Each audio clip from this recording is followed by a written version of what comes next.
নববর্ষের জন্য special recipe সিরিজে আজকে ভাবলাম চিতল মাছের একটা রান্না শেয়ার করি আপনাদের সাথে।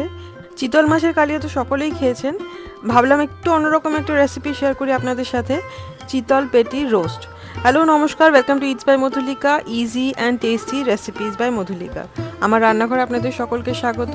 আজকে আমি বানাচ্ছি চিতল পেটি রোস্ট। রান্নাটা একদম অন্যরকম কিন্তু খেতে দুর্দান্ত।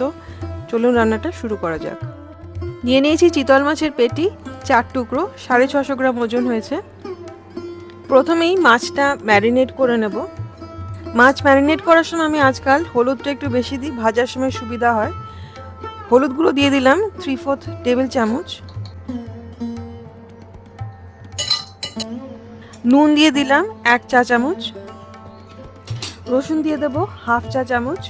খুব সুন্দর একটা গন্ধ হবে এতে, এবং মাছের আঁশটে গন্ধটা অনেকটা কমে যাবে। ভালো করে মেখে নিয়ে ম্যারিনেট করে রেখে দেবো অ্যাটলিস্ট 15 মিনিট। 4খানা মাঝারি সাইজের পেঁয়াজ নিয়ে নিয়েছি আমি, পাতলা পাতলা করে কেটে নেব। খানিকটা দিয়ে বেরেস্তা বানাবো আর খানিকটা এমনি রান্না ইউজ করব। টমেটো একটা মাঝারি সাইজের 8 টুকরো করে কেটে নেব, একটা পেস্ট বানাবো তার জন্যই টমেটোটা লাগবে। রসুন নিয়ে নিয়েছি 4 কোয়া। 7 থেকে 8টা কাজু বাদাম গরম জলে ভিজিয়ে রেখেছি। প্রথমে একটা মিক্সি জারের মধ্যে নিয়ে নিলাম কাজু বাদাম, তারপরে রসুন আর 2 থেকে 3টে কাঁচা লঙ্কা টুকরো করে দিয়ে দিলাম। রসুন, কাঁচা লঙ্কা আর বাদামটা খানিকটা বেটে নিয়ে এবারে দিয়ে দেবো টমেটো, দিয়ে এবারে একদম মিহি একটা পেস্ট বানিয়ে নেব।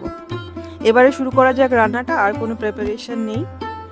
আমি রান্নাটা একটা বড় ফ্রাইং প্যানে করছি। প্রথমে দিয়ে দিলাম সাদা তেল। হ্যাঁ, রান্নাটা কিন্তু আমি সর্ষের তেলে করছি না, আমি সাদা তেলে করছি। আমি এখানে refined oil, rice bran oil use করছি। 3/4 কাপ সাদা তেলের মধ্যে আমি আগে পেঁয়াজটা ভেজে নিচ্ছি লাল লাল করে, মানে বেরেস্তা বানিয়ে নিচ্ছি।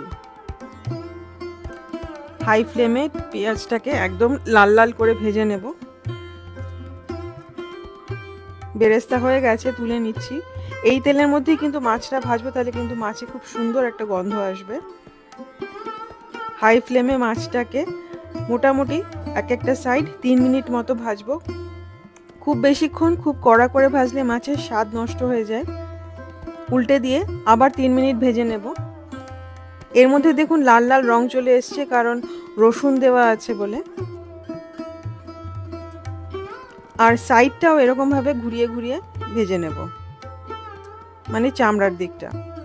2টো মাছ ভাজা হয়ে গেছে, এবার বাকি 2 টুকরো মাছও ভেজে নেব।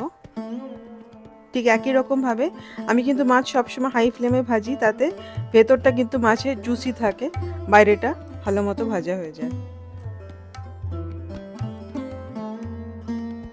এইবারে গ্রেভিটা বানিয়ে নেওয়া যাক। মাছ ভেজে রাখা তেলের মধ্যেই প্রথমে ফোড়ন দেব 2 থেকে 3টে থেতো করে রাখা এলাচ, 2 ইঞ্চি দারচিনি আর 3টে থেকে 4টে তেজপাতা কেটে দিয়ে দেব। ঠিক এইরকমভাবে পেঁয়াজ, যেটা আমি পাতলা পাতলা করে কেটে রেখেছিলাম তার মধ্যে থেকেই 1/2 কাপ পেঁয়াজ আমি তুলে রেখেছিলাম, সেইটা এবার দিয়ে দেব এবং ভাজতে থাকবো যতক্ষণ না পেঁয়াজের রংটা ট্রান্সলুসেন্ট হয়ে যায়। ঘি দিয়ে দেব 1 চা চামচ। ঘিটা আমি আগে দিলাম না, পরে দিলাম, তাতে কিন্তু ঘিয়ের খুব সুন্দর একটা গন্ধ আসবে। নুন দিয়ে দেব, নুনটা দিলে পেঁয়াজটা তাড়াতাড়ি রান্না হয়ে যাবে। এবারে পেঁয়াজটাকে কিন্তু লাল লাল করে ভেজে নেব, ঠিক এই রকম। পেঁয়াজটা যখন লাল লাল করে ভাজা হয়ে গেছে দিয়ে দেব 1 টেবিল চামচ পেঁয়াজ বাটা। ভেজে নেব খানিকক্ষণ, যতক্ষণ না পেঁয়াজের কাঁচা গন্ধটা চলে যায়।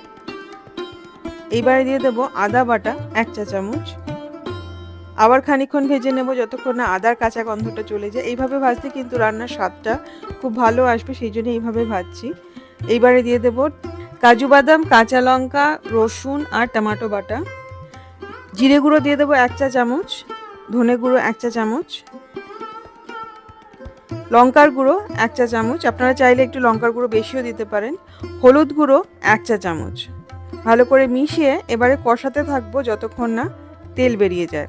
আমি বেশি আঁচে ঢাকা দিয়ে কষাই, তাতে রান্নাটা তাড়াতাড়ি হয়, এবং মাঝে মাঝে এই ঢাকা খুলে ভালো করে নেড়ে দিই। যতক্ষণ মশলাটা কষানো হচ্ছে ততক্ষণে দইটা একটু ফেটিয়ে নিই। আমি এখানে 1/2 কাপ টক দই নিয়ে ভালো করে ফেটিয়ে নিচ্ছি, ঠিক এরকম, কোনো লাম্পস যাতে না থাকে।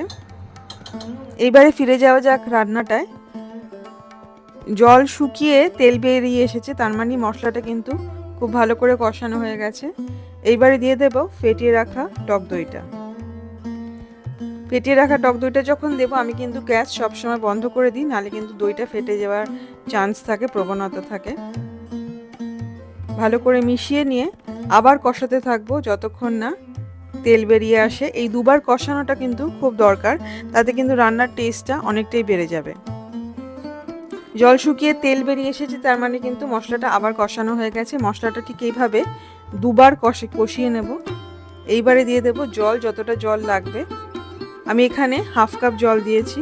আপনারা চাইলে জলটা একটু বেশিও দিতে পারেন, কিন্তু মাছের রোস্ট তার মানে কিন্তু একটুখানি মাখা মাখাই হবে।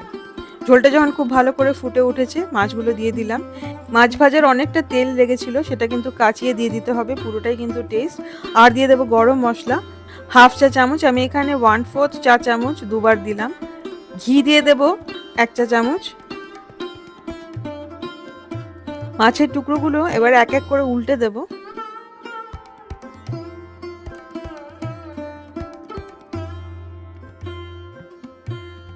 পেঁয়াজগুলো যে লাল লাল করে ভেজে রেখেছিলাম, পেঁয়াজ বেরেস্তা উপর দিয়ে ছড়িয়ে দেবো। এবারে খানিকটা রেখে দেবেন গার্নিশ করার জন্য।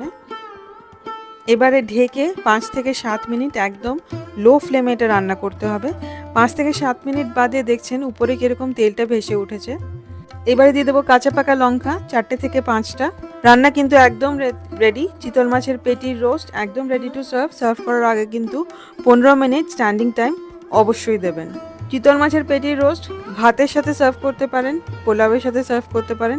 বাসন্তী পোলাও বা বাঙালি পোলাওয়ের সাথে খুব ভালো লাগবে খেতে। নববর্ষের স্পেশাল রেসিপিটা কিন্তু ট্রাই করা যেতেই পারে। আপনারা এই রেসিপিটা অবশ্যই ট্রাই করবেন এবং আমাকে কমেন্ট করে জানাবেন যে আপনাদের কেমন লাগলো। রেসিপিটা ভালো লাগলে প্লিজ লাইক করবেন, শেয়ার করবেন। আমার চ্যানেল ইটস বাই মধুলিকা অবশ্যই সাবস্ক্রাইব করবেন। পয়লা বৈশাখে খুব এনজয় করুন। Happy cooking. Thank you.